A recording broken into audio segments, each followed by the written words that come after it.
Assalamualaikum warahmatullahi wabarakatuh. Bismillahirrahmanirrahim. Ila hadratin nabiyil mustafa rasulillah sallallahu alaihi wasallam wa ila kafatil anbiya'i wal mursalin wa li jami'il muslimina wal muslimat wal mu'minina wal mu'minat wa bil khusus ila ruhil imam Abi Hamid Muhammad ibn Muhammad Al-Ghazali rahimahullahu ta'ala wa ila ruhi Syekh Abdul Samad Al-Falimbani rahimahullahu ta'ala. Syai'un lillahi lahumul Fatihah.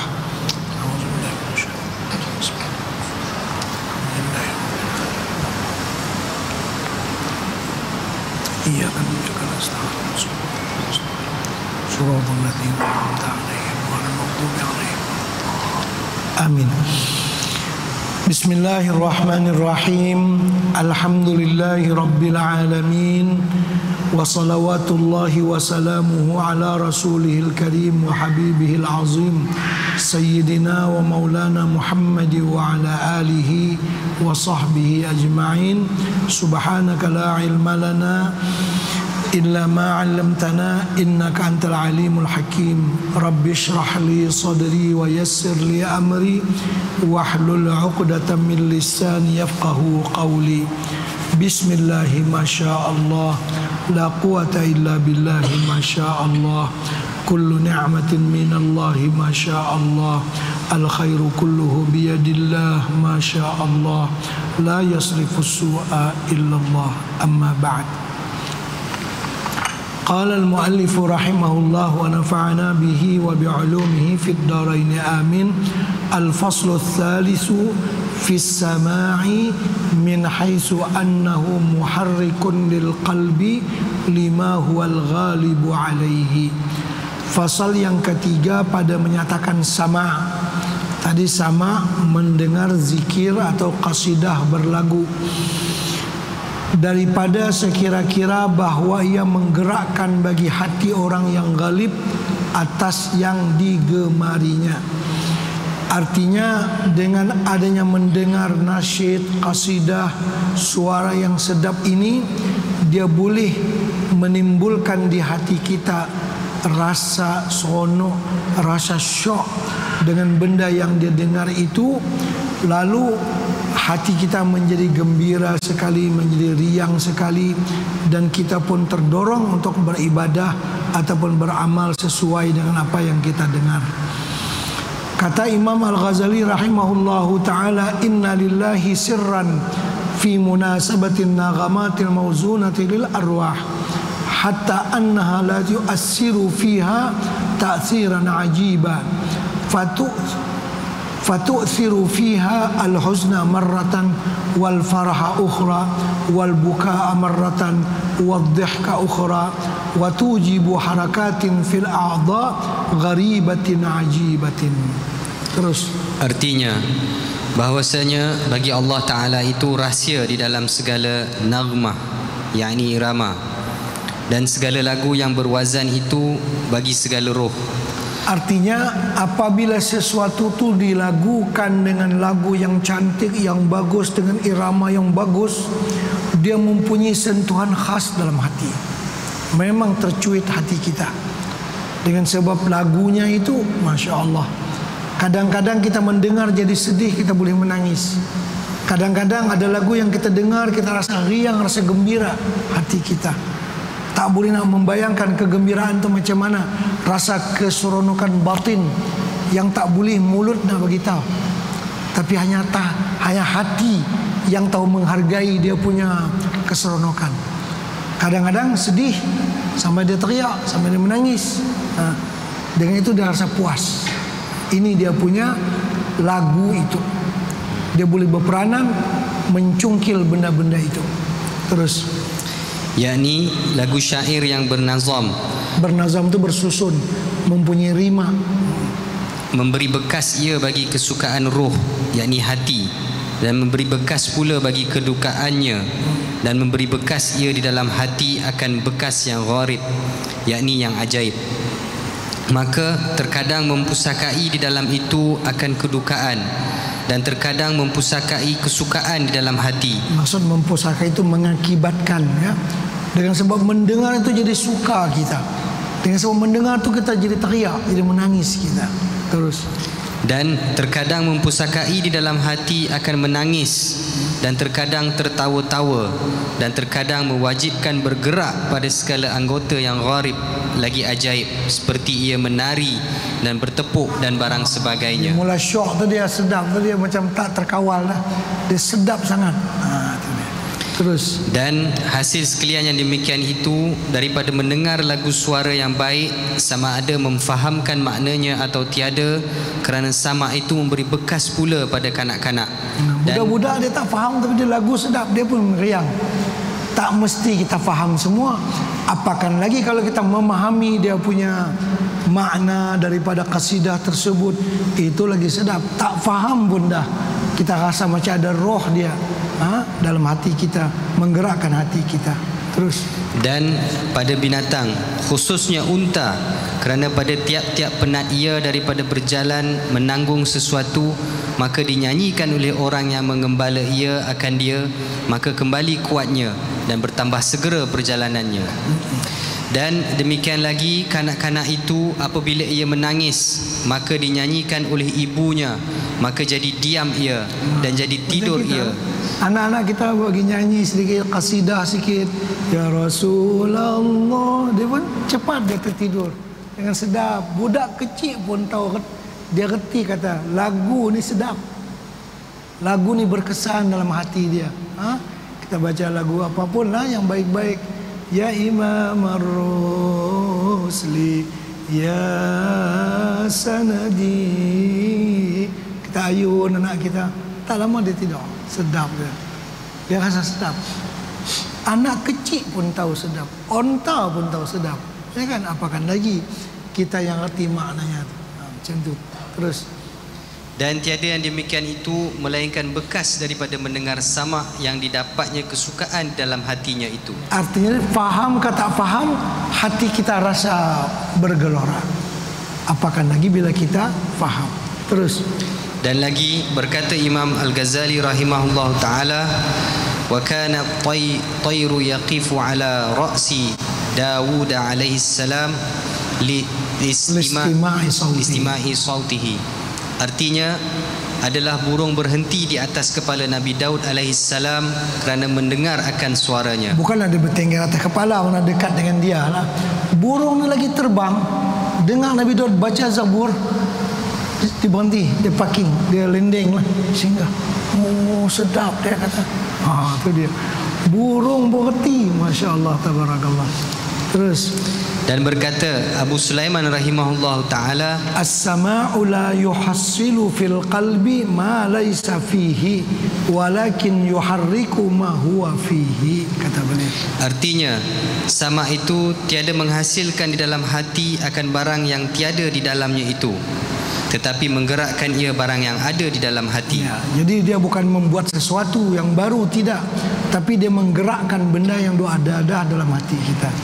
Terus, yakni menggerakkan ia barang yang disukainya di dalam hatinya. Maka jikalau ia suka akan dunia, maka menggerakkan ia akan dunia. Dan jika ia suka akan akhirat, maka menggerakkan ia akan suka akan akhirat. Dan jika suka ia akan Allah Ta'ala, maka menggerakkan ia akan suka akan Allah Ta'ala. Dan berkata Imam Al-Ghazali rahimahullah ta'ala, wa yukrahu aswatun niyahati li'annaha tuharriku ma huwa madhmumun wa huwa ta'assufun alal faiti. Artinya, dan makruh mendengar akan suara orang yang niyahah. Niyahah tu meratap. Meratap ni macam orang kematian dengan suara, ya, meratapi orang yang mati. Itu niyahah dipanggil. Terus, yaitu orang yang meratap dengan berlagu yang membawa kepada rindu dan duka cita, kerana bahawasanya ia menggerakkan suatu yang dicela oleh syarak, yaitu mendendam, yakni rindu sangat atas yang luput daripada suatu dunia yang disukainya. Jadi lagu meratap janganlah. Jadi lagu tadi, karena itu kan rentak lagu ni mesti ditimbang bagus-bagus. Lagu tu mesti kena dengan suara rendah dia apa semua, mesti ada orang yang pakar lagu, dia tahu. Kalau lagu ni sedih, bagaimana nak bagi dia lebih meresap dalam hati kita, dia tahu. Kalau lagu nak riang sikit, nak sambut pengantin, kita kata tak nak lagu teriak kan, tak kena. Jadi masa tu kita kegembiraan menyambut, ya kan? Bagaimana dia punya rentak dia, mesti ahli-ahli lagu ni dia tahu. Tadi macam ahli teh lah, dia tahu lah teh pagi macam mana, teh siang macam mana, teh malam macam mana. Memang kalau orang memang ahli dalam bidang ni, dia tahu cara menyesuaikan dengan rentak tersebut. Terus, dan suatu yang dicela oleh syarak itu iaitu mendendam atas yang luput daripada suatu dunia yang disukainya. Artinya meratap tadi lah. Seperti mendendam sebab mati kekasihnya, atau dendam sebab hilang hartanya, atau mendendam sebab hilang kemegahannya. Dan sekalian yang demikian itu makruh lagi dicela oleh syarak. Bersalahan jika ia membawa kepada duka cita dan dendam sebab taksirnya pada berbuat ibadat. Yang tu lain. Dia membawa kepada dia teringat, aku ni taksir sangat, kurang sangat beribadat kepada Allah. Yang tu bagus. Tapi kalau membawa kepada rasa dendam atas kehilangan sesuatu sehingga dia tak puas hati dengan takdir Tuhan, yang tu tercela. Dan sebab ia berbuat akan maksiat dan sebab ingat ia akan kesalahannya, maka lalu ia menangis itu iaitu dipuji oleh syarak, seperti yang disebutkan oleh Imam Al-Ghazali rahimahullah ta'ala. Wa alaihi buka'u Adam alaihi salam wa tahriku hadzal huzni wa tafwituhu mahmudun li'annahu yab'atsu 'ala tashmir lit-tadaruk wa lidzalika kanat niyahatu Daud alaihi salam mahmudatan idh kana dzalika ma'a dawamil huzni wa tulil buka' bisababil khataya wadh-dhunub faqad kana alaihi salam yahzanu wa yuhzinu wa yabki wa yubki hatta kanat al-janaizu turfa'u min majlisi niyahatihi wa kana yaf'alu dhalika bi alfazihi wa alhanihi wa dhalika mahmudun li'anna al-mufdi ila al-mahmudi mahmudun wa ala hadha la yahrumu ala al-wa'izi الطيب الصوت أن ينشد بألحانه الأشعار المحزنة المرققة للقلب ولا أن يبكي ويتباكى ليتوصل به إلى تبكية غيره وإثارة حزنه. Artinya, dan atasnya, yakni atas duka cita dan mendendam yang dipuji oleh syarak itu iaitu menangis Nabi Adam AS.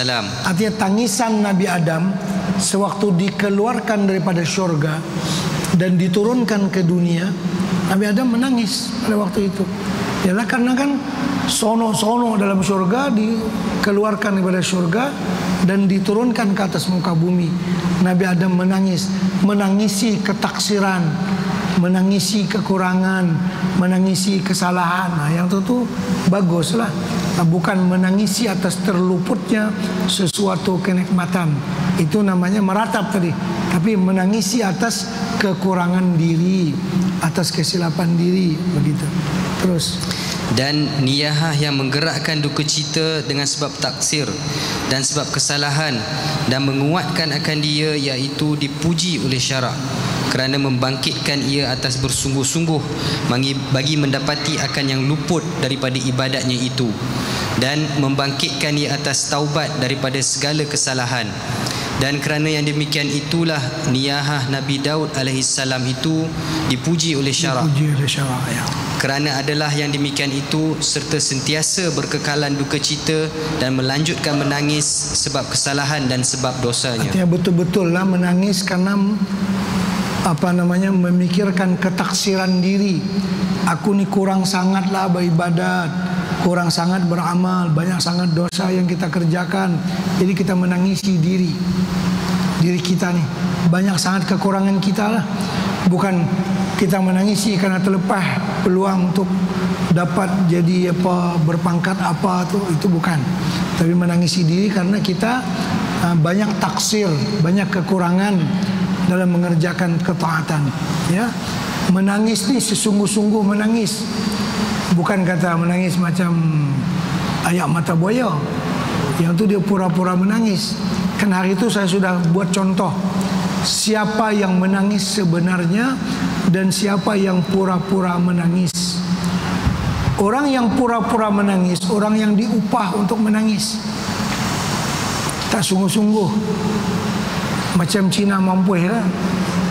Mampu lah, tak kata mati lah. Kata Cina mampu. Dia pun duduklah di bangsa itu, buat teriak cari bawang lah, tinggi di mata, tulah ayak mata. Nanti Cina bagilah RM10. Tumpang menangis. Menangis bukan dia sungguh-sungguh. Mana dia nak teriak, dia nak teriak nak dapat RM10 itu. Teriak bohong-bohong ya. Orang yang menangis sebenar-benar menangis itu bagaimana contohnya? Seorang ibu yang menyusui anaknya, dia timang-timang anaknya, sayang sungguh.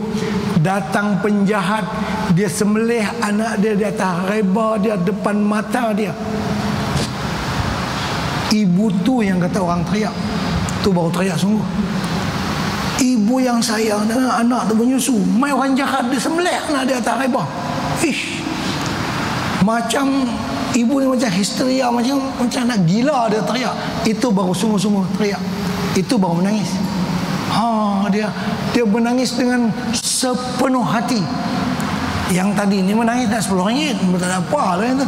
Itu menangis ayak mata buaya lah, kata tak sungguh.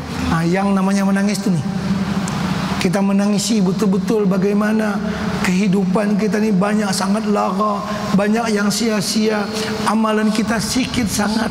Macam mana kehidupan kita nak dapatkan syurga nanti pada hari kiamat, kita teriak-teriak tu sungguh-sungguh. Bukan kata lawa-lawa, bukan kata main-main. Kita menyesali diri, apa nak jadi kata diri kita ni. Umur dah lanjut macam ni, kita pun teriak dengan sepenuh perasaan. Itu baru makna teriak. Kalau yang kena upah tadi, berteriak tengah orang banyak, apa semua orang puji dia, itu bukan dia. Itu bukan dia. Yalah, tapi mungkin juga dia teriak pun sungguh-sungguh, ya kan? Tapi kalau pasal orang lain, dia tak sungguh. Macam teriak pasal Cina lah, mesti pasal orang lain. Kalau teriak yang sungguh-sungguh tu, macam mana teriak ibu tadi lah. Anaknya orang sembelih atas riba dia. Dia teriak tu dengan sepenuh hati dia. Dia tak ada rasa kepura-puraan. Mana boleh kepura-puraan? Anak yang dia sayang, gamak dia sembelih atas riba dia, memancut darah dia. Dia tengok macam nak pengsan dia. Dia teriak. Itu sungguh-sungguh teriak. Jadi kita teriak macam tu ke atas dosa kita. Umur yang telah kita sia-siakan. Takaklah ni kemana umur kita guna.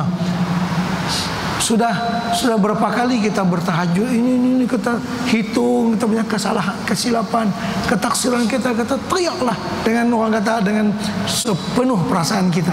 Tu kata teriak. Kalau sikit-sikit itu belum lagi. Jadi beza sangat kan.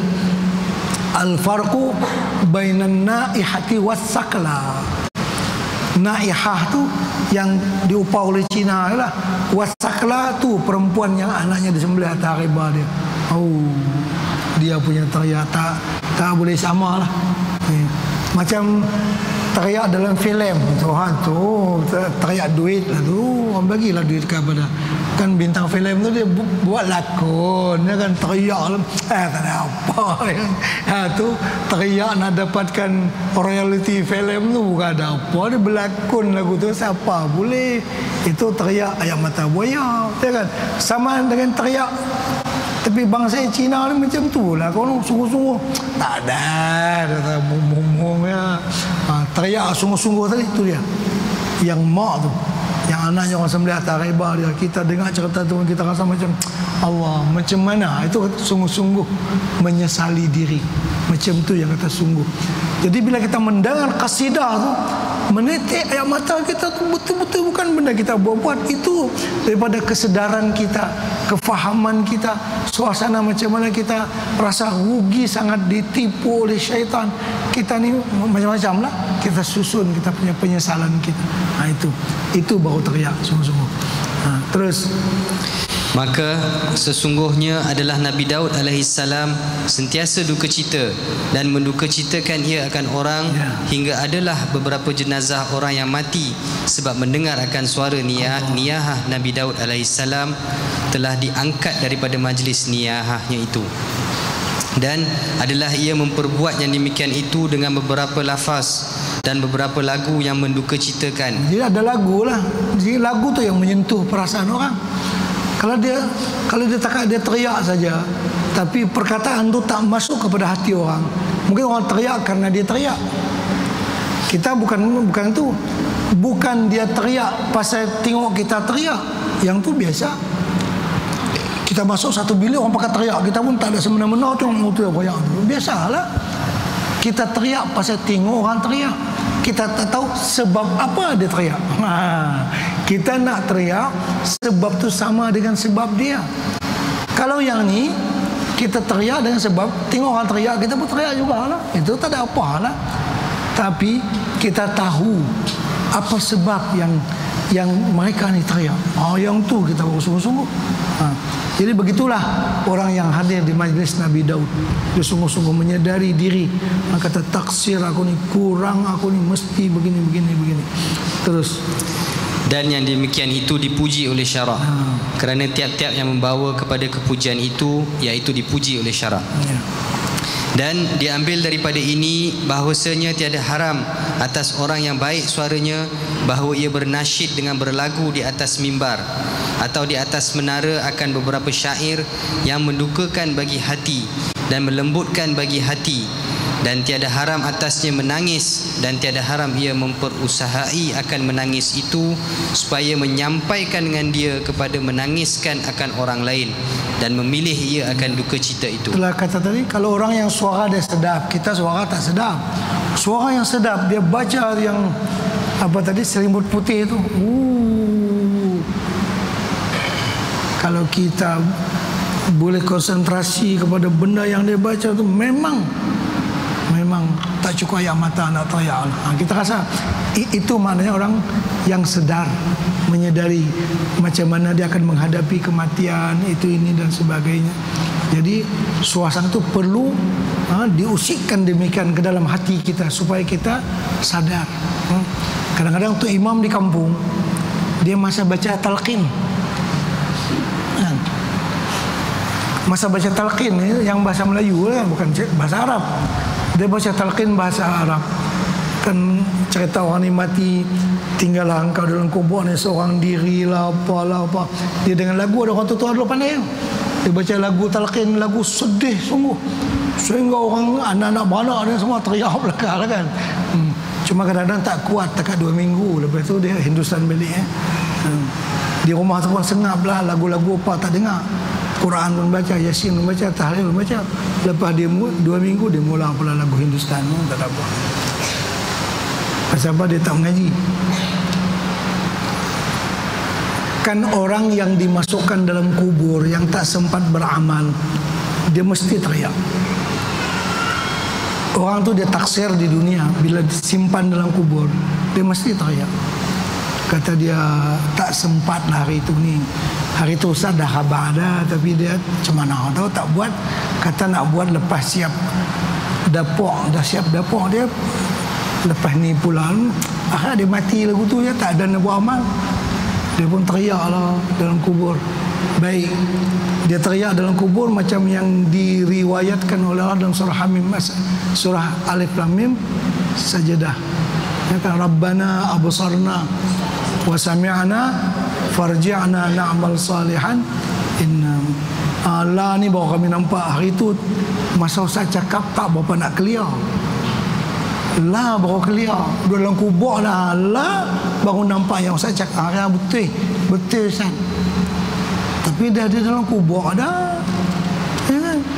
Dalam kubur Rabbana absarna, kami nampak, wa sami'na, la nak dengar, farji'na na'mal salihan, bagi balik kami ke dunia, kami nak beramal saleh. Tak mau dah macam hari itu nak tukar lain dah, tak mau dah. Takdir hamba Allah yang minta ni dibagi balik ke dunia. Tak apa, lah bagi peluang kepada engkau untuk yang kedua. Sila hidup balik ke dunia. Dia lama mana boleh tahan 6 bulan. Dia boleh tahan 6 bulan. Yang masuk kubur ni balik ke dunia, dia boleh tahan takat 6 bulan. 6 bulan tu dia beramal lah, dia teriak lah, menangis. Lepas 6 bulan tu dia patah balik macam saya juga. Kembali macam lupa, lalai balik. Tu kata ulama, kalau takdir dikembalikan dia ke dunia, dia tahan takat 6 bulan. Lepas tu dibuka balik lagu Hindustan, buka balik, tak ada apa kalau tak mengaji. Maksud kesedaran tu boleh tahan bateri dia 6 bulan kalau dia tak mengaji. Kalau dia mengaji, dia tak pergi kubur lagi pun dia sedar dah, elok dah. Kalau kita mengaji macam ni, walaupun kita tak masuk kubur lagi lah, kita dah sedar dah, kita tahu diri dah, pasal kita mengaji. Kalau orang tu sampai peringkat masuk kubur dah bagi balik ke dunia pun, ketahanan dia cuma takat 6 bulan, tak boleh lebih dah tu. Kalau dia tak maintain dengan mengaji. Kalau kita maintain dengan mengaji macam ni, dia boleh tahan lama. Dia tak tahan. Bukti kalau ada kematian lah, di rumah tu senap. Quran yang berdebu terbit semua, Yasin yang berdebu terbit semua. Berapa lama di rumah tu? Apa dia baru meninggal kata ni 2 minggu ya. Lah ada bunyi dah pelan-pelan. Sebulan gonggang balik macam asal dulu lah, macam tak ada kematian. Sebulan habis ya. Dia hoha balik, tak ada apa, macam tak ingat kalau pak dia mati. Ya kan, macam itulah. Dia tak apakan lagi. Pepatah orang Melayu pula cepat lupa. Cepat lupa, dia saya ingat, dia lupa balik. Ya kan? Yang tu pula tambah, kita lupa lah, hoha balik lah. Hari tu ni memanglah sedar, teriak atas kubur masa tu imam baca talqin, memang dia sedar, dia teriak. Berapa lama? 2 minggu tu. Lepas tu habis. Jadi yang ni yang di maintain ni, kena jaga bagi dia terus. Karena sahabat-sahabat Nabi itu dikatakan bagaimana muka mereka, sufrul wujuh minas sahar, murhul uyun minal buka. Sahabat Nabi itu kuning pucat muka pasal lama berjaga malam. Lama berjaga malam muka jadi pucat. Murhul uyun, cekung mata, minal buka pasal teriak. Itu dia sahabat-sahabat Nabi. Jadi yang tu yang dibina, maksud dia seperti Nabi Daud ni dalam niyaha dia, dalam lagu dia. Terus.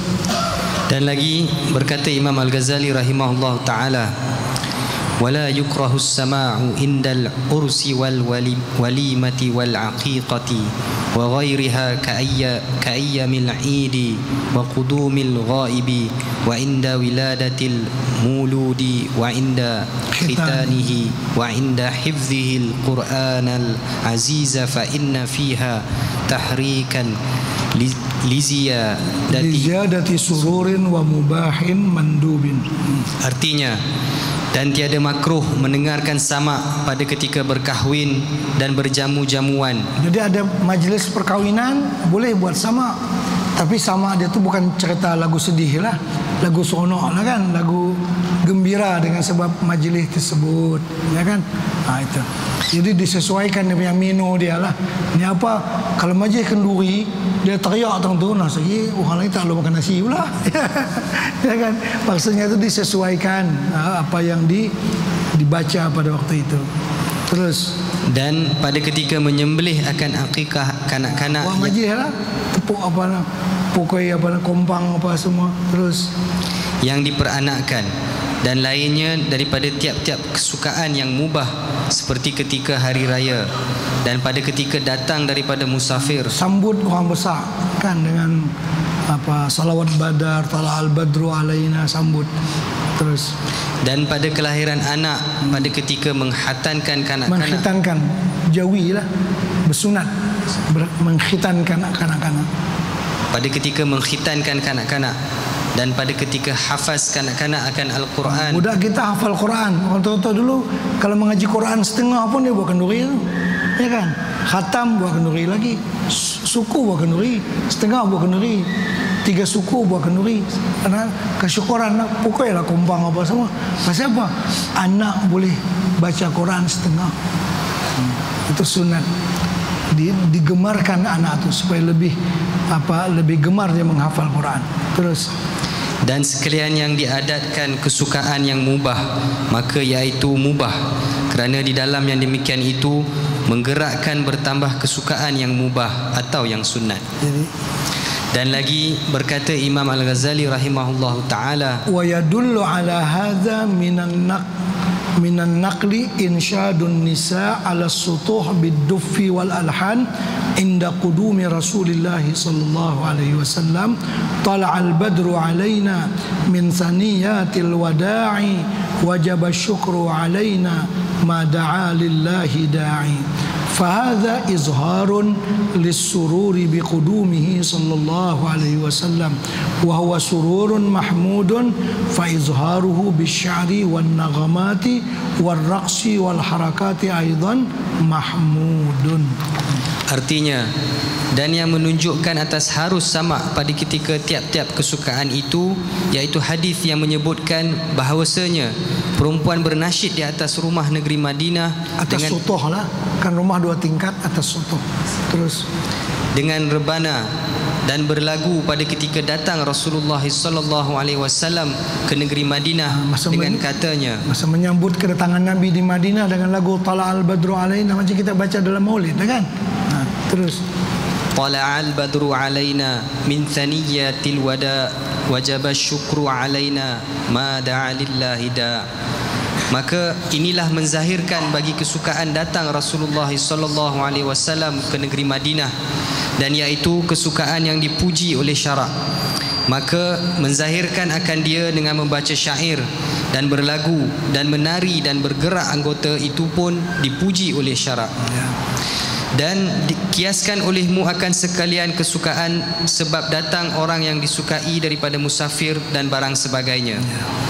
Dan lagi dalil yang menunjukkan atas yang demikian itu ialah hadis yang sahih yang diriwayatkan oleh Sayyidatina Aisyah radhiyallahu anha, bahawasanya ia berkata, Siti Aisyah berkata, raaitu Rasulullah sallallahu alaihi wasallam yasturuni biridaihi wa ana anzuru ilal habasyati yal'abuna fil masjidi hatta akuna anallati as'amuhu. Artinya, aku lihat akan Rasulullah sallallahu alaihi wasallam menutup ia akan daku dengan selendangnya, padahal aku melihat kepada orang Habsyah bermain-main di dalam masjid hingga adalah aku yang menjemukan Rasulullah sallallahu alaihi wasallam. Kan orang Habsyah bermain tombak, main tombak, main pedang. Di mana mereka bermain? Bukan di padang, dalam masjid. Kan rumah Siti Aisyah, bilik Siti Aisyah itu kembar dengan masjid. Nabi menonton, Aisyah kata aku pun menonton di belakang Nabi. Nabi kita melindungi aku dengan dia lah. Aku tengok daripada jauh lah, dilindung oleh Nabi. Itu yang menonton ni, Nabi kita terus berada demikian sampai akulah yang jemu, kata Aisyah. Dah puas menonton, dah bawa berhenti. Jadi Nabi kita pun bersabarlah sampai istrinya puas menonton orang Habsyah yang bermain lembing ataupun tombak ataupun pedang, macam kita main silat lah. Macam itulah kan. Jadi kan keseronokan itu dibolehkan. Terus dan lagi menunjukkan yang demikian itu hadis sahih daripada Sayyidatina Aisyah radhiyallahu anha pula. Ya, ini hadis yang sahih juga. Inna Abu Bakr radhiyallahu anhu dakhala 'alaiha wa 'indaha jariyatani fi ayyami minan tudaffifani wa tadribani wa an-nabiyyu sallallahu alaihi wasallam mutaghashshin bi thawbihi fantaharahuma Abu Bakr radhiyallahu taala anhu fakashafa an-nabiy sallallahu alaihi wasallam an wajhihi faqala da'huma ya Abu Bakr fa innaha ayyamu 'idin wa fi hadisin akhar tughanniyani wa tadribani. Terus artinya bahwasanya Sayyidina Abu Bakar radhiyallahu an masuk atasnya, yakni masuk kepada tempat Sayyidatina Aisyah radhiyallahu anha, dan padanya 2 hamba perempuan yang bernyanyi pada hari raya di Mina, padahal keduanya itu memalu akan rebana. Artinya pokok kumbang lah. Dan adalah Nabi SAW berselimut dengan kainnya. Maka menegahkan Sayyidina Abu Bakar radhiyallahu an itu akan keduanya itu. Artinya Abu Bakar ni masuk ke rumah Siti Aisyah, Nabi kita duk berehat lah masa tu. Yang dua orang jariah ni duk pukul kompak. Dah Abu Bakar, buat bising siapa ni? Abu Bakar marah lah kan. Buat bising. Ni Nabi nak berehat ni. Terus maka membukakan Nabi SAW daripada mukanya. Maka bersabda ia, tinggalkan olehmu akan keduanya itu memukul rebana, hai Abu Bakar. Biarkanlah. Nabi duduk tidur, buka muka. Biarlah mereka tu. Artinya kan akor Nabi kita dengan perbuatan orang itu. Terus, maka bahawa hari ini hari raya, dan pada satu riwayat hadis yang lain adalah di dalamnya itu dua sahaya yang perempuan yang bernyanyi. Maka berkata Imam Al-Ghazali rahimahullahu ta'ala, kemudian daripada ia menyebutkan beberapa hadis ini.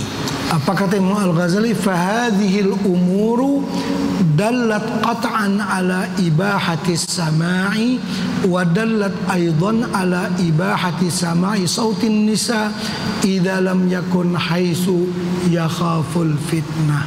Terus, artinya, maka segala perkara ini menunjukkan dalil yang putus atas diharuskan mendengar sama itu, dan menunjukkan pula ia atas harus mendengar suara perempuan apabila tiada ada dengan sekira-kira ditakuti akan fitnah. Artinya yang menyanyi itu bukan perempuan merdeka, perempuan hamba, ya.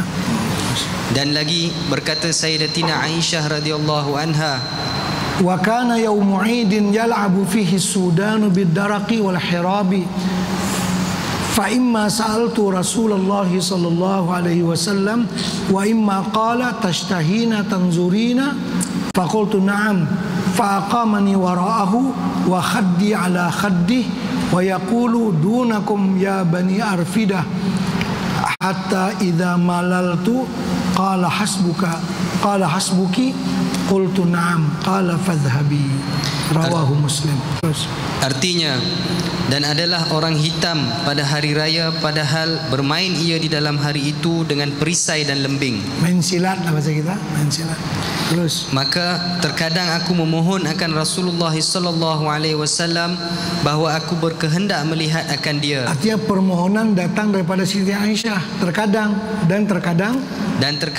mengata Rasulullah sallallahu alaihi wasallam bagiku, adakah suka engkau melihat akan dia? Macam tu lah. Engkau nak tengok ke? Atau kadang-kadang Aisyah yang mula. Artinya benda ni lazim sentiasa dibuat di hari raya. Macam tu lah. Bila hari raya, Nabi kita tanya ke Aisyah, hang nak tengok ke orang main? Atau Aisyah sendiri minta, hari ni ada orang main dah, aku nak tengok. Macam tu. Terus, maka aku kata, bahkan ya nak lah mana. Terus, maka mendirikan Rasulullah sallallahu alaihi wasallam akan daku di belakangnya, padahal pipiku di atas pipinya. Artinya Siti Aisyah ni duduk di atas bahu Nabi lah. Pipi aku kena dengan pipi Nabi lah, kata Aisyah. Nak menonton ni. Dah orang tu bermain dalam masjid sebenarnya. Terus, dan bersabda Nabi SAW bagi orang hitam yang bermain itu dengan katanya, dunakum ya bani arfidah, yakni ambil oleh kamu akan bermain hai bani arfidah. Tu sila, kata sila, siapa nak pandai aku nak tengok. Macam tu lah kan, macam menggalakkan mereka main. Terus, dan berkata Sayyidatina Aisyah, hingga apabila jemu aku, maka sabda Nabi SAW bagiku, memadakah engkau? Maka aku kata, bahkan. Maka sabdanya, pergilah engkau. Macam mana, dah cukup kah? Nak lagi ke apa? Macam tu lah tanya. Terus, dan berkata Imam Al-Ghazali rahimahullahu ta'ala di dalam Ihya Ulumuddin, kemudian daripada menyebutkan beberapa hadis yang tersebut ini. Itu hadis-hadis yang dia sebut tadi, apa komen Imam Ghazali? Fahadhil ahadisu kulluha fis sahihaini wa huwa nassun sarihun fi anna al-ghina'a wal li'ba laysa biharamin wa fiha dalalatun ala anwa'ir rakhsi. Artinya, maka segala hadis ini sekaliannya yang tersebut di dalam dua kitab hadis sahih, iaitu Bukhari dan Muslim, dan iaitu nas yang sharih, yang sharih itu nyata, ya. pada menyatakan bahawasanya ghina tu bernyanyi, yakni berlagu dan bernyanyi, dan al-la'bu yakni bermain-main pada ketika datang kesukaan itu tiada haram. Seperti hari raya, seperti waktu pengantin, seperti waktu ada berkhitan tadi, semuanya itu ada waktu kesukaan. Cuma kata setengah ulama pula, yang ini bukan amalan tiap hari. Karena Nabi katakan waktu kesukaan. Hanya kita bulan Maulid, waktu kesukaan lah, bukan hari-hari hidup baca. Itu dah ada waktu-waktu dia. Nah, tidak semua waktu. Seperti ada majlis kenduri apa semua kan, itu waktu kesukaan. Terus. Dan di dalam hadis-hadis itu ada beberapa dalil yang menunjukkan atas beberapa bagai permainan yang dimudahkan oleh syarak, yakni diharuskan oleh syarak. Dan lagi berkata Imam Al-Ghazali rahimahullahu taala, baik, wal-la'bu mubahun walakin lil awami minaz zunuji wal habasyah wa man ashbahahum lianna Rasulullah sallallahu alaihi wasallam qad ra'a al-habasyata yal'abuna fil masjid wa ma ankarahu lima kana fi waqtin la'iqin bihi wa huwa al-'idu wa min shakhsin la'iqin bihi wa huwa al-habasyatu. Na'am, huwa makruhun li zawil manasib li'annahu la yaliqu bihim. Artinya, dan bermain-main itu mubah, tetapi bagi orang yang awam, yaitu setengah daripada orang yang zanju, yakni orang yang hitam dan orang Habsyi, dan yang menyerupai mereka itu. Kerana Rasulullah sallallahu alaihi wasallam sungguhnya melihat akan orang Habsyi bermain-main dengan menari dan memalu rebana di dalam masjid, padahal tiada ia menegur akan dia, tatkala bahawa ada ia pada waktu layak dengan dia, iaitu pada waktu hari raya, dan daripada orang yang layak dengan dia, iaitu orang Habsyi dan barang sebagainya. Artinya yang menari itu budak-budak tadi, orang Habsyi, orang hitam, ataupun hamba-hamba. Kalau tu guru janganlah. Kata ni atau orang yang ada martabat, jangan ni cerita macam budak-budak, hamba-hamba yang menari itu. Terus. Tetapi permainan itu makruh bagi orang yang mempunyai martabat yang mulia, kerana bahawasanya tiada layak dengan mereka itu. Tak sopan lah. Kalau orang yang alim menari itu tak sopan, ya kan? Macam orang alim ni pun dia nak berniaga kan, nak kena tengok perniagaan yang sesuai. Nak buat kerja pun pekerjaan yang sesuai. Jangan sampai orang akan merendahkan dia. Kalau tu guru misalnya buat kedai makan, datang anak murid, teh panas kurang manis, tu guru kena bancuh. Kan dia macam kurang munasabah lah kan, macam tu. Yang datang ni anak murid, ya kan, teh kurang manis, kan. Tu guru pergi bancuh, kata kurang manis, tahu mana.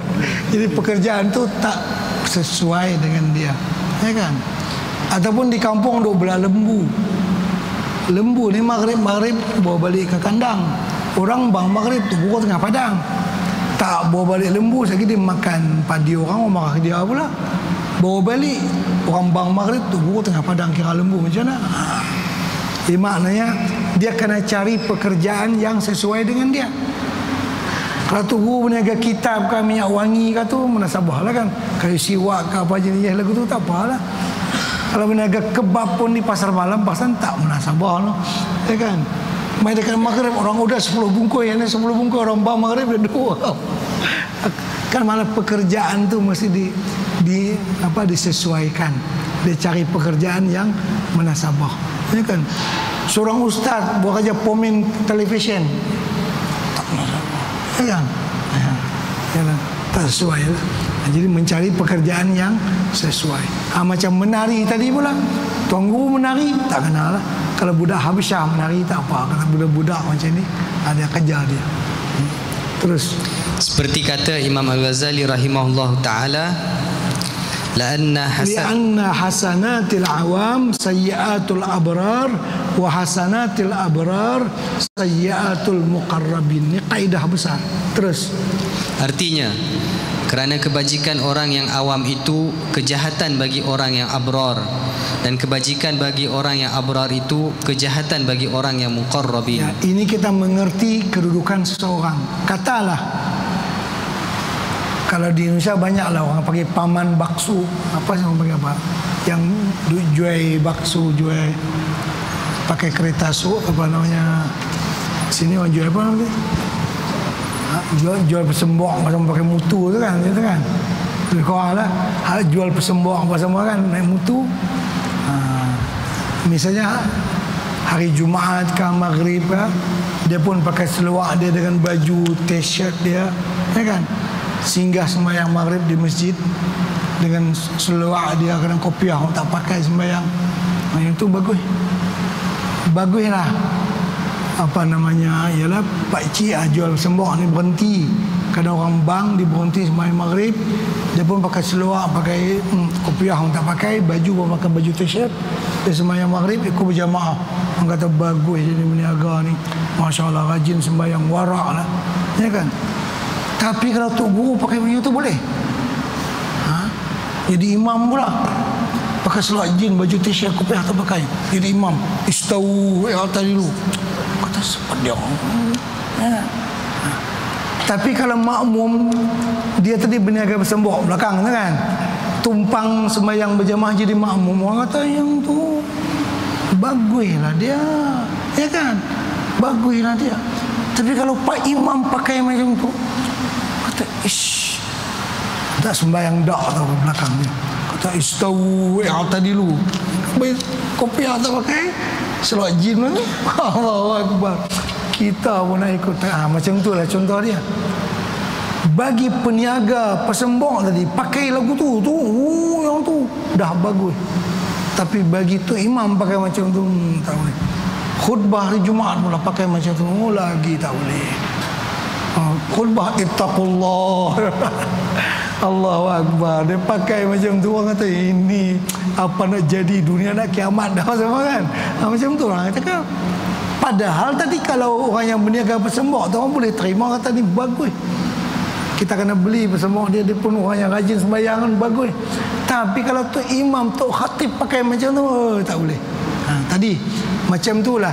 Kalau menari dengan silat apa semua ni takak ialah khadam-khadam orang kampung biasa tak apalah. Kalau tok syekh macam tu kata tak boleh, mana boleh gitu kan. Macam itulah martabat manusia, ya kan?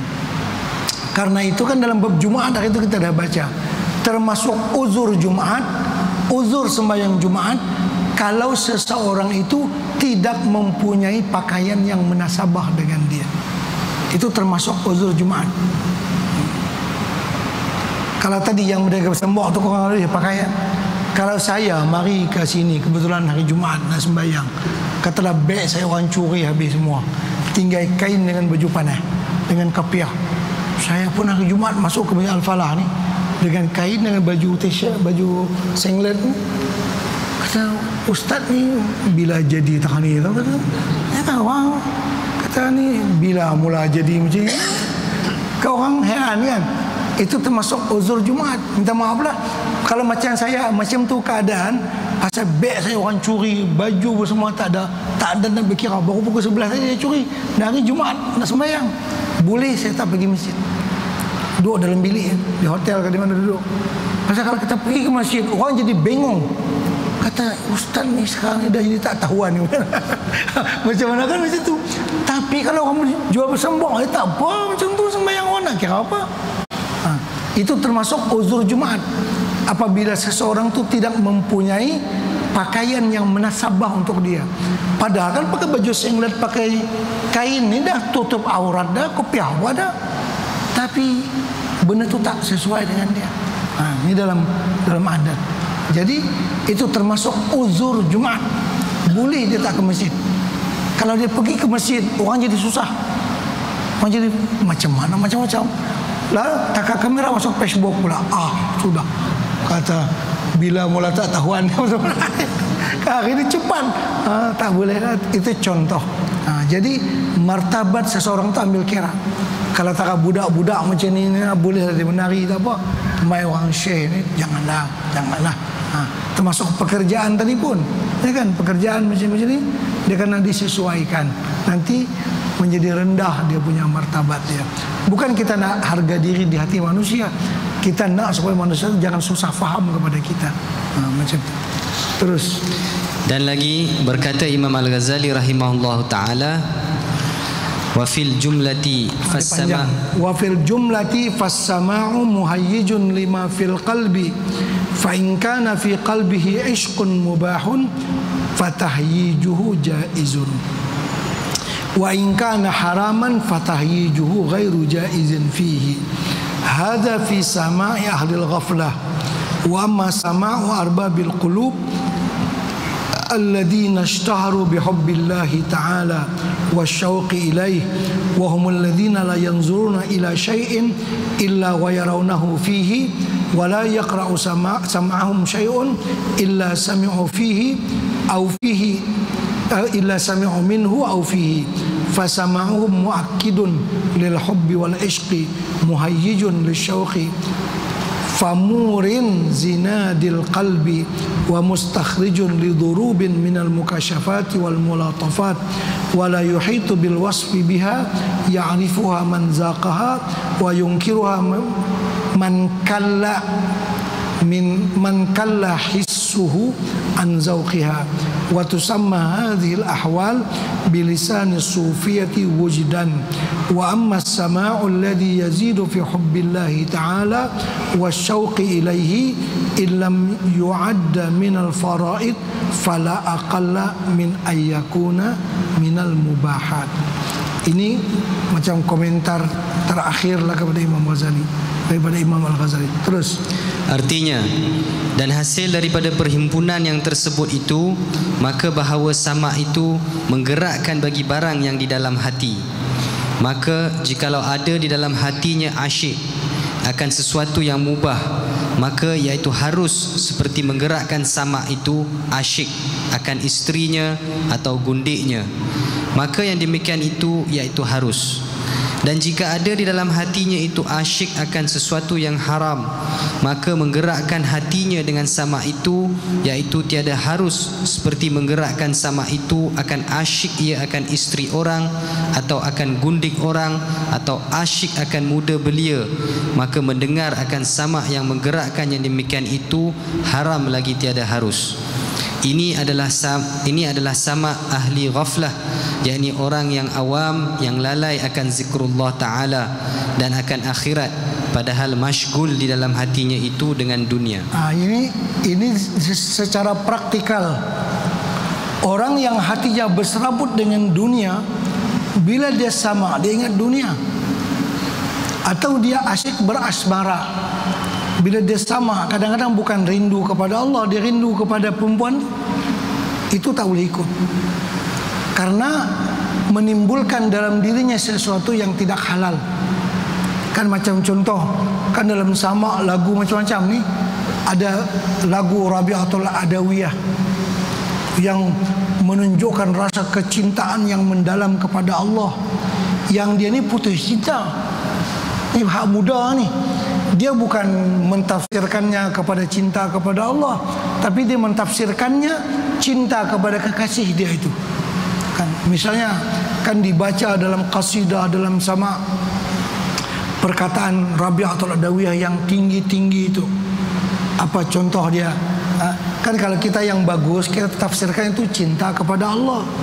Orang yang dia rosak awal ini, dia fahamkan yang tu cinta kepada kekasih dia yang dia tak boleh tu, ya kan? Contoh, amurru ala diyari laila, dia ada lagu dia. Amurru ala diyari laila, uqabbila dzal jidara wa dzal jidara wa ma hubbud diyari syaghafna qalbi walakin hubbu man sakanat diyara. Kalau faham yang tu macam tu lah kan. Aku lalu di suatu kampung, aku cium-ciumlah puing-puing yang ada di kampung ini. Bukan rindu pada kayu, bukan rindu pada batu, tapi rindu pada siapa yang duduk di kampung ni. Maksud dia orang salihin. Guru kita dah datang tu, jadi kita rindulah di kampung situ. Kita rindulah ke Madinah. cium-cium batu Madinah pun kita cium, kayu Madinah pun kita cium, pasal hati kita rindu ke Rasulullah. Yang dia ditafsirkan rindu kepada tu kekasih dia tu. Ini tak boleh. Dia jadi salah tafsir. Orang macam ni tak boleh ikut. Sama dengan orang berzikir berdiri. Dia berdiri ni dengan Allahu Allah, dia berdiri. Kawan tu tiap minggu pergi ke orang main apa yang lampu lap-lap semua tu kan, disco apa semua kan, orang berzikir kan gelap-gelap sikit. Jadi orang yang biasa berzikir tu dia asyik la ilaha illallah. Yang kau ni tu biasa pitang tu, dia pun gelak tengok, Tok Syekh Syiribah macam kita juga. Dia menafsirkan lain. Dia kata kita ni macam berjoget, ya kan? Macam dansa, macam mereka buat. Yang ni tak boleh. Karena dalam kepala dia yang tu. Dia orang ni tak boleh. Tak boleh ikut lah. Dalam majlis yang macam ni terhad kepada orang-orang tertentu. Karena masa tu mereka keasyikan rindu kepada mahbub yang dicintai itu Allah ataupun Rasulullah. Yang dia ni cinta kepada ada benda lain yang dia maksudkan. Dia lain tafsir. Macam tu dia tak boleh lah, tak boleh ikut lah. Sampai dia dah stabil baru dia boleh ikut majlis yang khas macam ni. Itu contoh dia begitu. Jadi syair-syair yang berisi begitu kadang-kadang dia salah. Kan di antara syair Rabatul Adawiyah tinggi-tinggi syairnya. Dia kata idza sahha minkal wuddu fal kullu hayyinun wa kullu alladhi fawqa turabi turabu. Idza sahha minkal wuddu, bila sudah sah cinta aku kepada engkau ya Allah, fal kullu, semuanya ni hayyin, tak ada masalah. Karena apapun di atas tanah ni kira tanah. Kereta kah, rumah kah, pakaian kah, apa, itu asal semua tanah, ya kan? Bila sudah sah rindu kepada Allah, Allah lah segala-galanya. Kalaupun harta ke, emas ke, perak ke, kereta ke, rumah, itu tak ada apa, tanah semua. Dia ni mentafsirkan yang tu biar dunia tak ada engkau seorang, wahai kekasih aku ada. Dia pergi situ. Orang yang cinta ni dia alamatkan kepada Allah, dia alamatkan kepada kekasih dia itu. Ini yang silap, ya, silap yang tu. Jadi patut orang-orang yang bernasyid dengan lagu-lagu yang macam ni memang ahli rohaniah, dia syok lagu ni yang saya sebut tadi. Idza sahha minkal wuddu fal kullu hayyinun, semuanya kira mudah. Kalau bahasa kita Melayu tu, biar lautan api akan kuseberangi. Itu kisah orang bercinta lah kan. Hujan pun tak main, cuma bahasa saja lagu tu lah. Biar lautan api akan, daripada himmah tu hebatnya. Orang macam tu nak mengaji, nak pergi ke Madinah, biar lautan api, biar hujan lebat tak mana. Kalau jadual nak mengaji, pergi juga. Tu bagus. Ni dia biar lautan api nak pergi juga pada kekasih dia tu. Dia mentasawurkan benda yang haram. Orang macam tu tak boleh ikut majlis macam ni. Itu dia. Karena dia mentasawurkan sesuatu yang salah. Orang syair-syair ni dialamatkan kepada Allah, dia alamat kepada Ronaldo, alamat kepada yang lain-lain yang pelik-pelik lah. Jangan. Itu yang dimaksudkan tadi di atas tadi. Ini agak seni sedikit bahasan, ya kan? Terus adapun sama arbabul qulub. Ini orang-orang ahli hati, orang-orang ulama, orang sufi yang mengerti. Terus yakni orang yang ahli batin, yang masyghul hatinya itu dengan zikrullah Ta'ala dan mahabbah akan Allah Ta'ala dan asyik akan dia. Dan mereka itulah yang tiada melihat kepada sesuatu melainkan melihat dengan mata hatinya akan kenyataan Allah Ta'ala, yakni syuhud ia akan perbuatan Allah Ta'ala dan akan sifatnya dan zatnya. Dan tiada mendengar mereka itu akan sesuatu melainkan mendengar ia akan sesuatu itu daripada Allah Ta'ala atau di dalam kenyataan zat Allah Ta'ala dan sifatnya dan af'alnya. Maka sama mereka itu meneguhkan, yakni menguatkan bagi kasih akan Allah Ta'ala dan asyik akan dia yang menggerakkan bagi syauq kepadanya.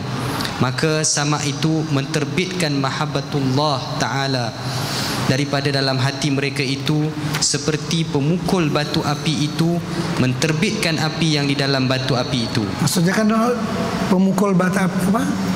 Macam ladam kuda itu kan antara besi dengan batu itu menerbitkan api. Orang dulu kan mau menyalakan api bukan ada macis macam ini kan, dia geserkan batu dengan batu.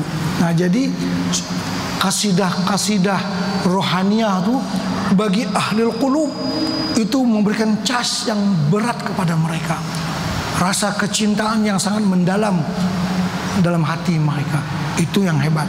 Tapi orang yang main-main tadi, dia guna cinta asmara dia itu lah sangat menyeleweng lah, menyalahgunakan bahasa-bahasa ahli sufi ini.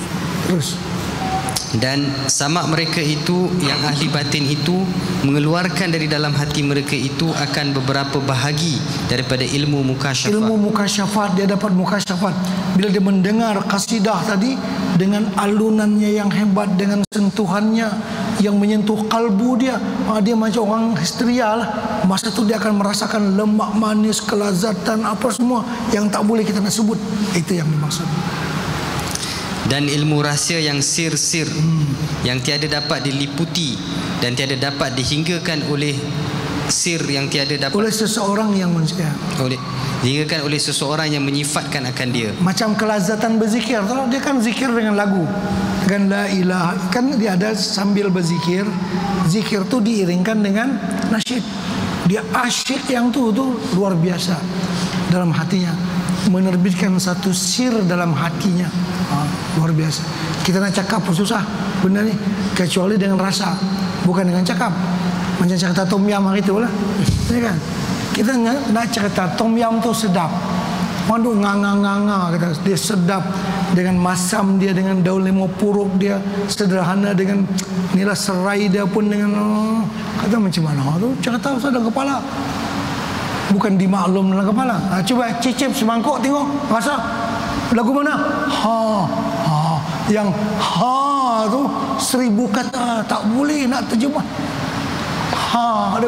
Dia benda sedap dengan segala-gala. Itu namanya sir. Dia memahami rahasia tu. Macam mana?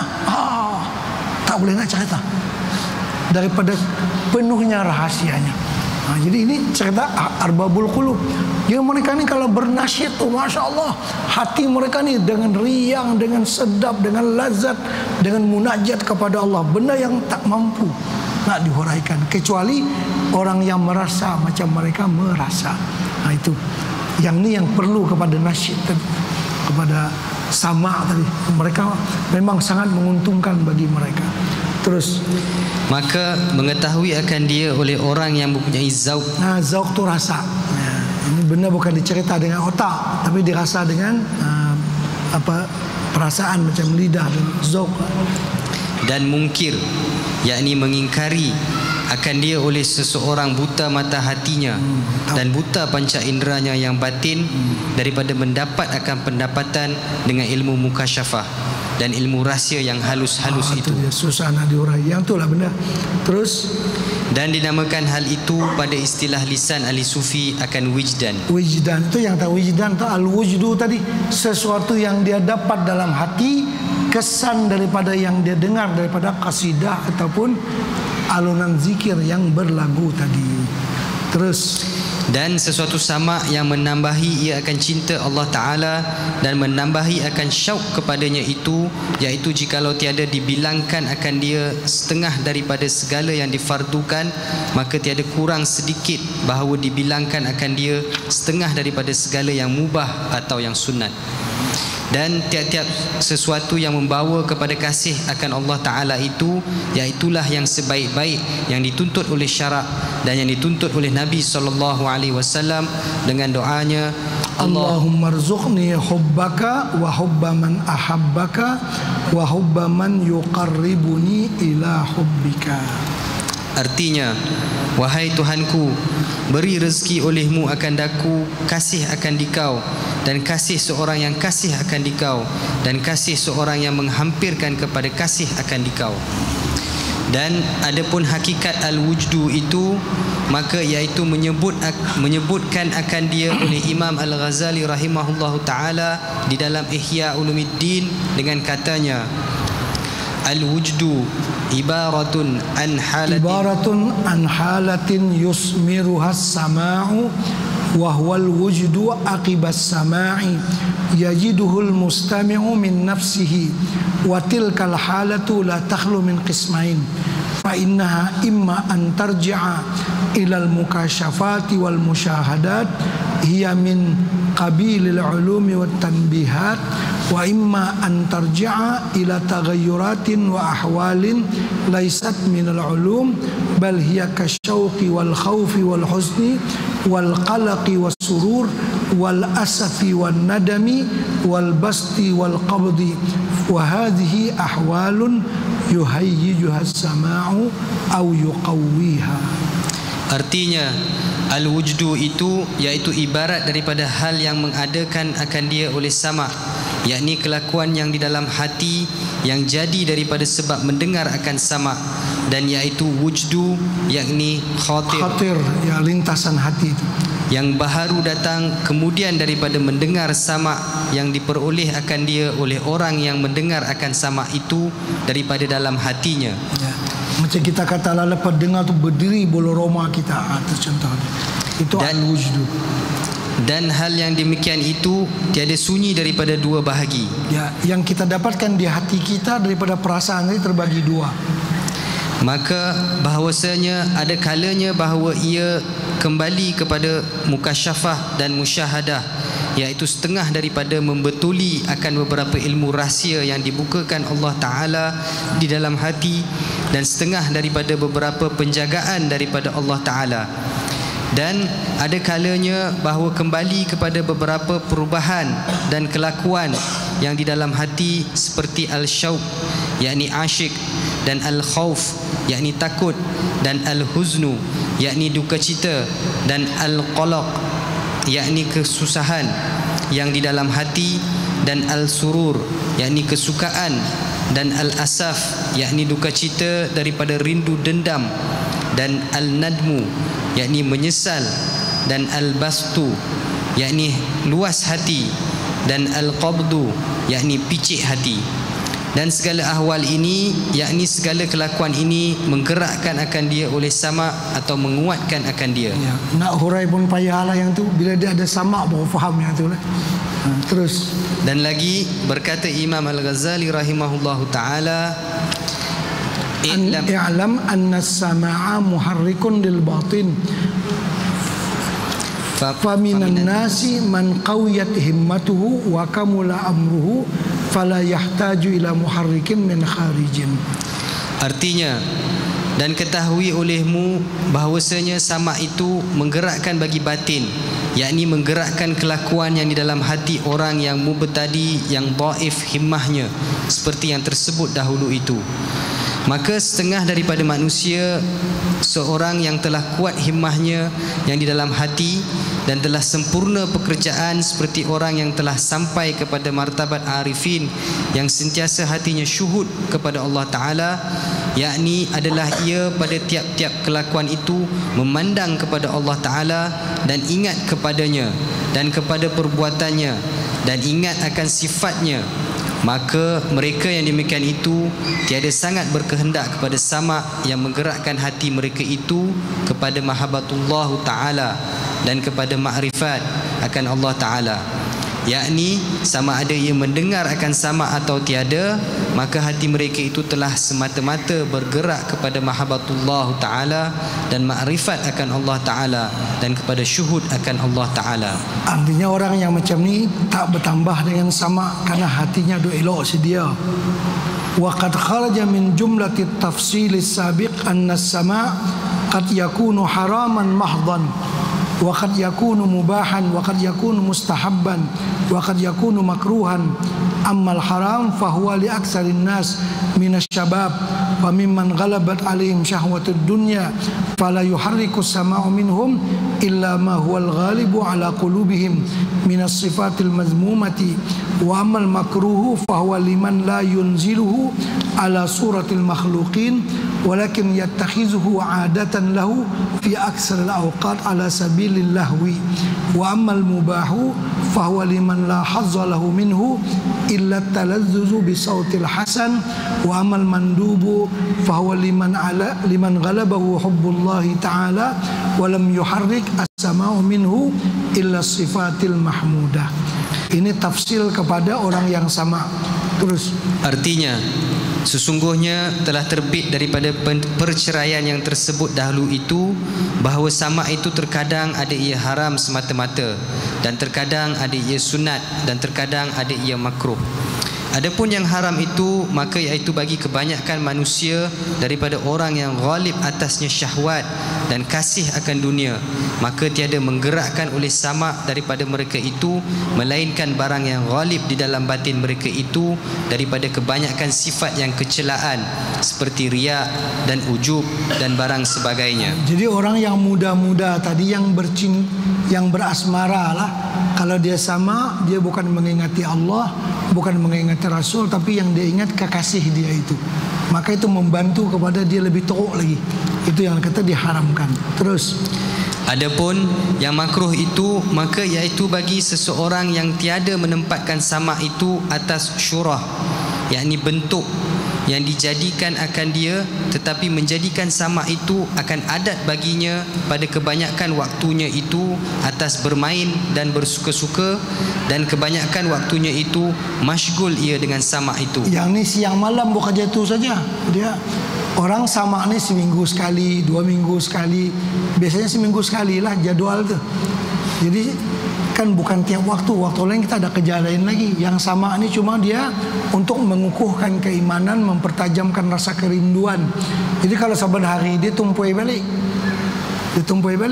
kan macam kita marah ke anak lah, hari-hari marah. Dia kata ayah ni lauk makan dia macam tu, tapi sebulan sekali ada marah, jaga dia marah sungguh-sungguh, terasa marah. Tapi kalau marah hari-hari, kata ni bukan lauk makan dia. Macam itulah sama. Jadi sama ni biasanya seminggu sekali lah. Malam Jumaat dia ada sama, pagi Jumaat ada waktu tertentu. Jadi untuk supaya menghidupkan, menggerakkan benda yang sudah terdiam. Kalau macam hari-hari sangat, dia jadi tumpul balik lah, dia tak sedap balik. Macam makan tom yum tadi lah, hari tu makan dia tak sedap lah. Makan hak lain sama seminggu sekali kena, baru dia rasa sedap. Macam tu lah. Terus adapun yang mubah itu, maka iaitu seorang yang tiada bahagian baginya daripada sama itu melainkan al-taladzuz, dengan suaranya yang baik itu jua. Cuma nak dengar suara sedap sajalah, bukan berkesan di hati. Terus adapun yang sunat itu, maka iaitu daripada sama bagi orang yang ghalib dalam hatinya itu kasih akan Allah Ta'ala, dan tiada menggerakkan oleh sama itu daripadanya melainkan segala sifat kepujian seperti yang tersebut pada bicara al-wujdu dahulu itu. Ini memang dia perlu kepada praktik dalam zikir tu. Susahlah kita nak buat kan. Di tempat tertentu kita boleh buat. Macam di pondok kita seminggu sekali hari Jumaat kita buat zikir berlagu. Terus dan setengah daripada sama yang diharamkan itu sebab berserta dengan alat permainan yang diharam oleh syarak, bersama dengan apa, strolling, dengan gitar, dengan gambus, apa semua. Seperti yang disebutkan oleh Imam Al-Ghazali rahimahullah ta'ala dengan katanya, wa yahrumus sama'u bil alati allati hiya syi'aru ahli syurbi wal mukhannasin wa hiya al mazamir wal autar wa tablul kubah fahadhihi salasatu anwa'in wa ma'ada dhalika yabqa ala asli al-ibahah kaddufi wa in kana fihi al-jalajilu aw kattabli wasyahin wa dharbi bil qadib wa sairil alat. Artinya, dan haram sama dengan alat-alat permainan yang itu daripada tanda kebiasaan permainan orang yang meminum arak. Itu biasanya orang minum arak macam tu dia ada lagu. Terus dan daripada tanda kebiasaan orang yang mukhannasin ini pondan. Orang pondan macam ni, ini pekerjaan orang pondan macam ni, dia menari-nari macam pondan lah. Terus iaitu orang laki-laki yang menyerupai perempuan pada berbuat kejahatan, yaitu seperti segala serunai dan segala autar, yaitu rebab dan biola dan barang sebagainya, dan gendang kubah, yaitu gendang yang picik tengahnya dan luas dua pihaknya. Maka yang tiga bahagi ini haram. Dan adalah yang lain daripada alat permainan yang tiga bahagi ini, yaitu kekal atas asal yang diharuskan, seperti rebana, dan jikalau ada baginya gentar. Gentar, telinga. Kan macam kompang tu, dia ada kompang saja. Dia ada kompang tu, dia ada macam telinga dia besi tu. Bila kita pukul dia ada cing cing cing, dia jadi macam apa namanya? Belaga sama-sama telinga dia tu, dia menambah asyik bunyi kompang tu lah. Itu dipanggil gentar ataupun telinga lah. Terus yang digantungkan di dalamnya sekalipun, dan seperti gendang perang dan syahin, dan memalu dengan qadib, yakni buluh. Jadi buluh dengan buluh pergi belaga. Macam gendang apa ni, orang pukul ke, sebagian surau tu kan ada dulu pakai apa? Beduk. Macam tu lah, pakai beduk. Pakai beduk ni buluh, dibuat pada buluh dan dipukul dengan kayu. Dia bunyilah kan. Yang tu tidak mengapa. Dan sekalian alat permainan yang lain daripada tiga bahagi dahulu, maka iaitu halal. Wallahu a'lam. Takat itulah dulu insyaAllah. Kan kita nak habis sikit lagi bab ni. Habis buang lah. Pasal minggu depan tak payah tajuk ni dah. Kita habis sikit lagi. Ya, sila. Fasal yang keempat, pada menyatakan adab sama, pada menyatakan adab sama itu iaitu 5 perkara. Adab yang pertama, bahawa memeliharakan zaman, yakni masa, dan memeliharakan makan, yakni tempat, dan memeliharakan ikhwan, yakni saudara yang mendengarkan itu. Itu dia. Dia buat sama masa orang bayang maghrib. Tak boleh. Dia mula sama jam 7 sampai jam 8. Maghrib lepas ke mana?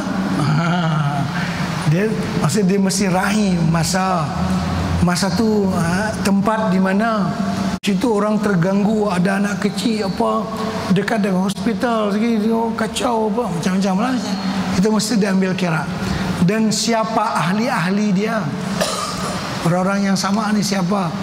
Ini budak macam ni tak boleh dia ikut lain, dia walaupun dia ikut sama tapi dia fikir lain. Dia yang dia bayangkan macam kita berdisko macam apa dia. Ini tak boleh.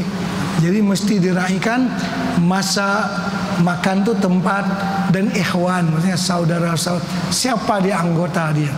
Mesti diambil kira yang tu. Terus adapun memeliharakan zaman itu, maka iaitu sayugianya orang yang membawa akan sama itu, bahawa memeliharakan ia akan waktu yang lapang hati seorang yang mendengar akan dia itu daripada masyghul ia akan sesuatu. Dan jangan pada ketika orang makan, dan pada ketika orang berbantah, atau pada ketika orang berkelahi, dan jangan pada waktu orang sembahyang, dan pada tiap-tiap ketika yang masyghul hati seseorang daripada mendengar akan sama itu, kerana yang demikian itu tiada memberi faedah sama itu pada segala ketika yang demikian itu. Adapun memeliharakan makan itu, maka makan ni bukan makan tu tempat namanya.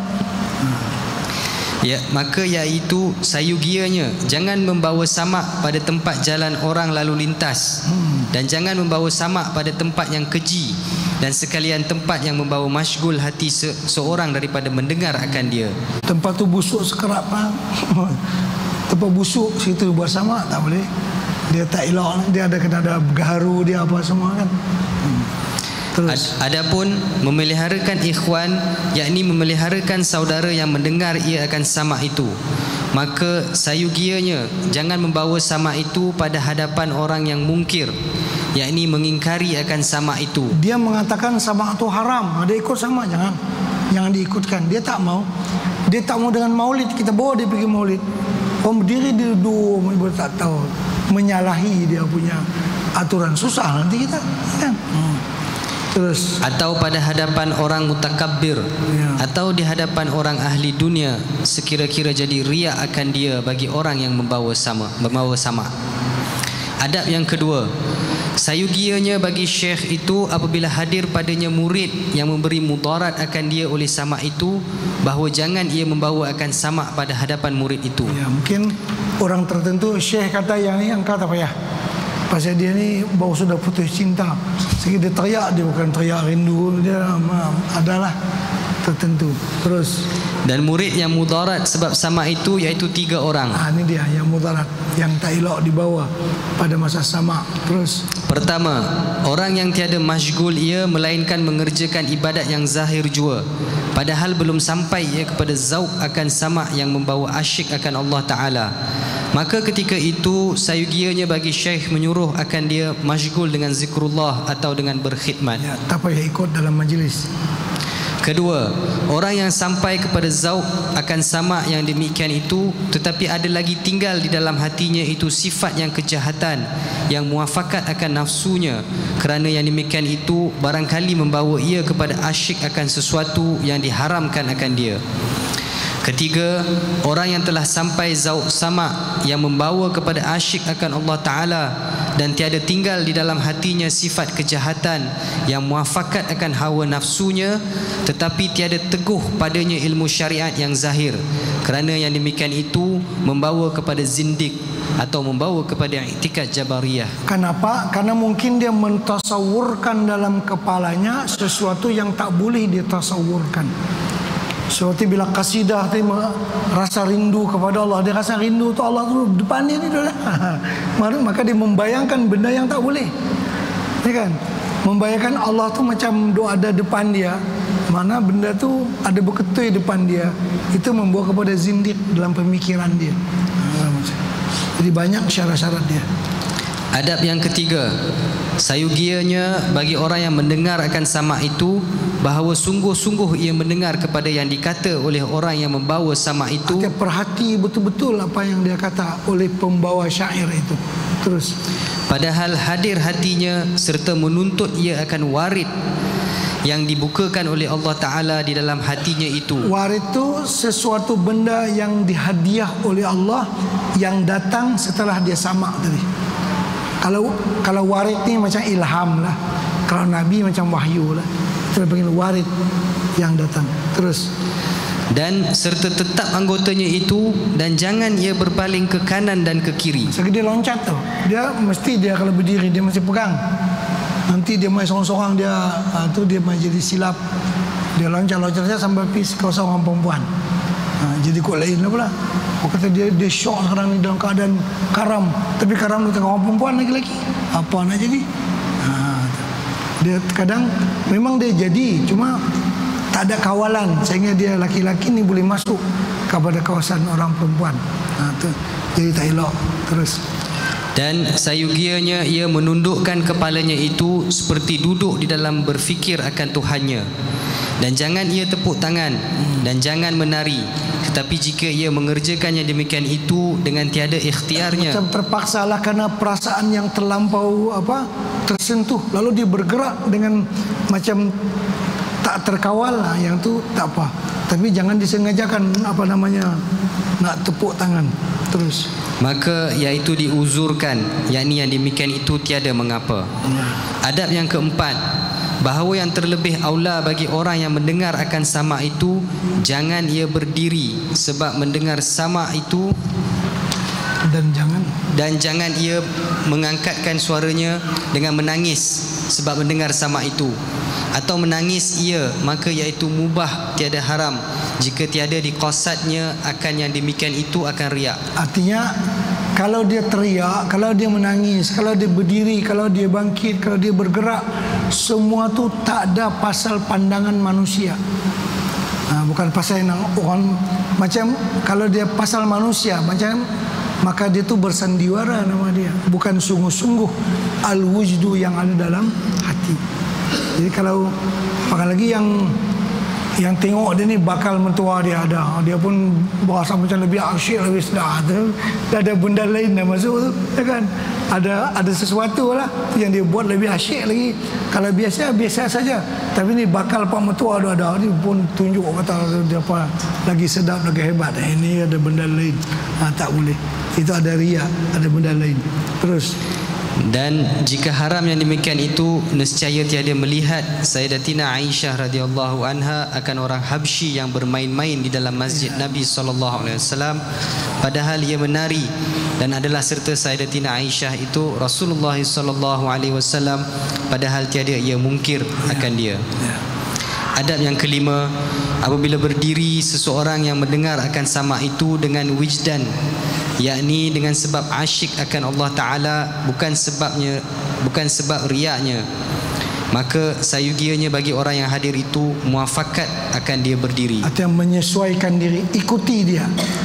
Dia sampai masa tu dia syok terlebih itu, dia akhirnya dia bangkit berdiri. Orang lain pun sepatutnya ikuti dia, supaya jangan bercanggah dia punya pergerakan itu dengan pergerakan orang lain. Jadi benda ni susahlah kita nak hurai kecuali bila mengikuti ya majlis yang seumpama itu. Baik, habislah bab yang ke-8 ya. InsyaAllah pada masa yang akan datang kita baca bab yang ke-9, fil amri bil ma'ruf wan nahyi 'anil munkar, insyaallah.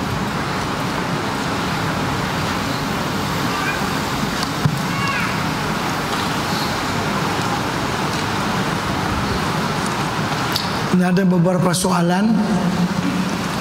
Adakah sama tauliyah mursyid dengan ijazah irsyad?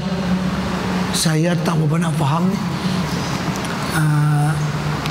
Adakah sama tauliyah mursyid dengan ijazah irsyad? Ini maksudnya kan seorang mursyid dalam suatu tarikat, kadang-kadang dia melantik orang lain macam jadi wakil dia. Nah, bila dia lantik orang lain sebagai wakil dia, itu apa istilah dia? Orang yang dilantik oleh guru yang mursyid jadi wakil tu, dia memegang tauliyah mursyid kah? Boleh memberi irsyad kepada orang lain, atau itu diistilahkan sebagai ijazah irsyad? Ini kan alam rohaniah yang tinggi ni. Jadi sebenarnya tarikat-tarikat yang ada, katalah dalam Syaziliyah, dia mursyid cuma satu dunia ni, satu saja mursyid. Drebo satu, yang mengarahkan tu satu. Walaupun diizinkan orang lain untuk mengambil bayat bagi pihak dia. Katalah guru yang mursyid tu ada di Mesir misalnya, ada orang di Malaysia ni dibenarkan untuk menerima bayat daripada anggota yang nak masuk dalam tarikat tersebut. Tapi yang menerima bayat dari orang ni, dia bukan guru mursyid, dia bagi pihak guru yang ada di sana. Dia ni macam wakil syekh lah orang dulu panggil ni. Macam ada travel agent, dia ni tolong cari apa namanya, member saja yang nak buat kerja tu, pejabat sana tu. Dia ni bukan boleh buat keputusan, dia cuba cari pelanggan lah macam tu lah. Yang nak buat arahan bila nak berangkat ni tu semua ibu pejabat yang ada di sana. Itu guru yang mursyid. Jadi kadang-kadang guru yang mursyid ni dia bagi izin. Kalau dalam istilah tarikat Syaziliyah, ma'zun dipanggil. Ma'zun, orang yang diizin oleh guru untuk menerima bayat orang lain, bukan bagi pihak dirinya, bagi pihak gurunya yang ada di sana. Dia cuma tolong terima saja. Dia tak ada kena mengena masalah irsyad orang tu dengan dirinya. Orang tu langsung berhubung dengan guru yang ada di sana. Dia cuma menerima bayat bagi pihak gurunya. Ini namanya orang yang ma'zun. Jadi orang yang ma'zun ni artinya diizin dengan tauliyah mursyid kah, atau izin ijazah dengan irsyad? Ni kan bahasa kesufian ni. Karena mana orang sufi ini dia tak mau nak menjadi ketua ke atas orang. Kalau dia tak mau, dia cakap dengan kawan-kawan, kamu berhimpun semua, aku nak jadi ketua, yuk kita mai buat zikir sama-sama. Dia tak mau macam tu. Mana dia ada nafsu nak mengatasi kepada orang lain. Itu ahli sufi memang dia pantang. Dia tak nak menguasai ke atas orang. Mari kita berhimpun, saya dah jadi ketua, saya nak arah kamu begini. Itu bukan cara ahli sufi. Orang yang jadi ketua itu dilantik oleh gurunya. Engkau tolong bimbing anak murid yang ada di kawasan Anu. Itu guru dia lantik. Atau guru dia kata, engkau tak tahun ini ya, lepas ini sudah, engkau tak payah dah, ganti orang lain pula. Jadi orang yang dilantik oleh guru itu bukan dengan kehendak dia, tapi benda yang dipandang oleh guru, dia ni layak sebagai memperpanjang apa yang dibuat oleh guru. Cuma orang itu apakah namanya mendapat tauliah mursyid ataupun mendapat ijazah irsyad. Saya kira tu lebih kurang sajalah, walaupun secara halusi ada beza antara dua istilah tersebut. Apakah itu hizib tawassul dan kelihatan bagi orang yang kelebihan orang yang mengamalkan dengannya. Dalam semua tarekat dia mesti ada tawassul. Maksud tawassul itu mengenang jasa pendahulu sebenarnya. Itu mana tawassul?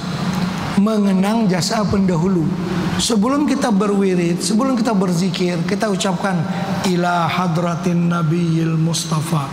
Kita nak hadiah Fatihah kepada Nabi, kepada ulama-ulama, terutamanya dalam tarekat kita siapa guru-guru kita yang sampai kepada peringkat tertentu. Al-Imam Abil Hasan Asy-Syadzili, Asy-Syaikh Arabi Ibn Ad-Darqawi, siapa-siapa lagi disebut, kita menyebutkan nama-nama mereka itu dan kita menghadiahkan Fatihah untuk mereka dan memohon kepada Allah dengan keberkahan mereka, mudah-mudahan dipermudahkan kita untuk berzikir dan mencapai kepada martabat yang tinggi. Artinya kita bertawassul dengan menyebut mereka, artinya mengenang jasa pendahulu. Kita ni boleh zikir ni melalui guru kita daripada gurunya, gurunya daripada gurunya, lalu kita pun mengenangkanlah kebaikan orang yang dahulu pada kita. Itu makna kita bertawassul. Yang itu bagus sangatlah. Bahkan di sebahagian kitab tu ada lagi dipanggil seperti mentasawurkan wajah guru sebelum berzikir. Itu pun ada dalam kitab Hidayatus Salikin. Apa gunanya? Kita bukan syirik, tidak. Mentasawurkan guru sebelum kita berzikir, bukan membayangkan guru masa kita berzikir, tidak. Sebelum kita berzikir, kita mentasawurkan guru kita yang membimbing kita. Terima kasih, kadang guru kita ni pandai, dia buat kita macam ni. Terima kasih ya. Dan kita pun supaya lebih terkawal berzikir, ni rasa guru kita doa ada. Kalau guru kita doa ada, kita tak boleh nak buat lebih kurang. Pasal kita mesti buat seperti apa yang diarahkan kepada kita. Itu tujuan dia. Bukan tujuan dia nak memasukkan syekh tu dalam tujuan kita nak beribadah kepada Allah, itu syirik namanya. Kalau tawassul ni cuma kan mengenang jasa baik dia dan merasakan bahawa dia sentiasa mengontrol apa yang kita buat. Jadi bila kita rasa demikian, tentu kita akan terkawal, ya kan? Kita tak boleh nak menyimpang ke sana kemari karena kita rasa guru kita sangat sentiasa mengawasi ke atas kita. Jadi tawassul itu bukan syirik, bahkan benda yang diperlukan sebelum lagi majlis berzikir dan dianggap sebagai mengenang jasa kepada pendahulu kita. Kita hadiahkan Fatihah kepada mereka supaya kita lebih cepat menerima madat yang diberi oleh Allah Subhanahu wa taala melalui mereka-mereka itu.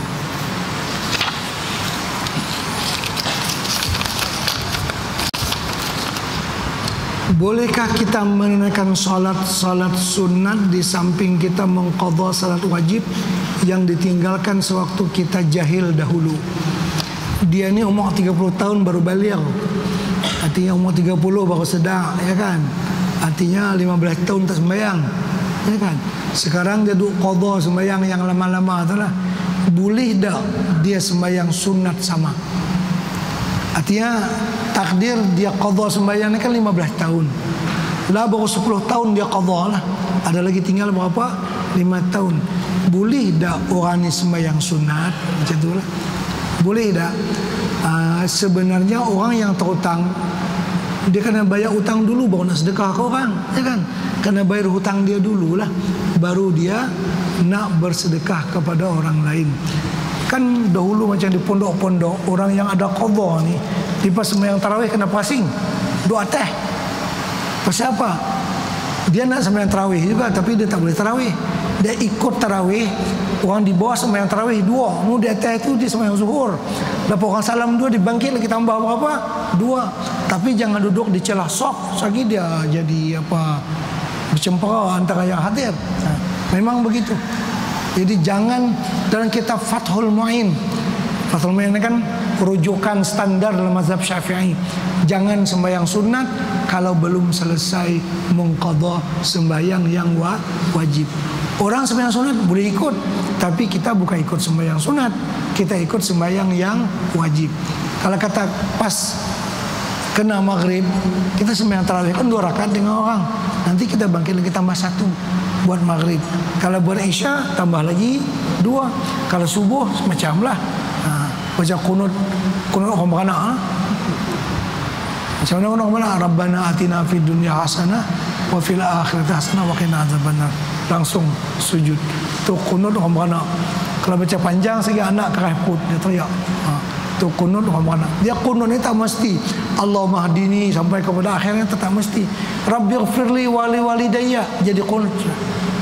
Tu kunut orang beranak. Anak tu teriak lah. Ya kan? Kau lama Allahumma hadina fi man hadait wa afina, anak dah teriak kuat sangat. Jadi kunut orang beranak ni Rabbana atina fid dunya hasanah ataupun Rabbighfirli wa li walidayya. Adakah angin yang keluar daripada kubul wanita itu membatalkan wudu? Kalau memang angin itu keluar adalah membatalkan. Memang juga membatalkan. Karena keluar sesuatu daripada salah satu 2 jalan. Walaupun angin yang keluar. Kalau memang angin itu keluar sungguh lah, batal lah. Walaupun angin saja. Di depan ke di belakang, semua membatalkan. Karena yang namanya membatalkan wudu itu keluarnya salah suatu, apapun yang keluar di antara 2 jalan tersebut. Saya kira takat dulu insyaAllah. Wallahu a'lam. Al-Fatihah.